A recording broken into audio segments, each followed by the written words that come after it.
করব সম্পূর্ণভাবে কোনো রকম আমরা ভালো থাকবেন, শান্ত থাকবেন, সবাই শান্ত থাকবেন, ভালো থাকবেন, একসাথে আমরা করবো ইনশাআল্লাহ। Thank you.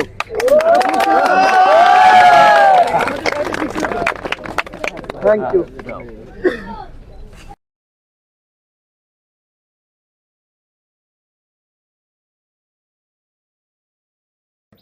আলহামদুলিল্লাহ, তরুণদের জাতীয় নির্বাচন সমাপ্ত হয়েছে। আমি ঝিনাইদহ ১০০ আসনে দাঁড়িপাল্লা প্রার্থী ছিলাম। জনগণের ভোট জনগণ দিয়েছে, ভোট ও প্রত্যাশিত ভোট পড়েছে। যে বিজয় হয়েছে আমি তার আন্তরিকভাবে ধন্যবাদ জানিয়ে এই শৈলকুপা মডেল শৈলকুপা গড়ার জন্য আমি আমার পক্ষ থেকে সার্বিক সহযোগিতা করবো ইনশাল্লাহ।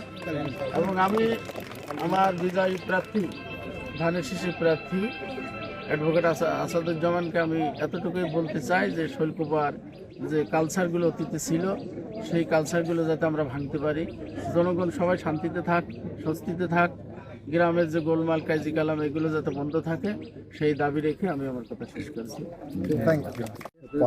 করবো সম্পূর্ণভাবে কোনো রকম ভিতরে কোনো বিভেদ থাকবে না।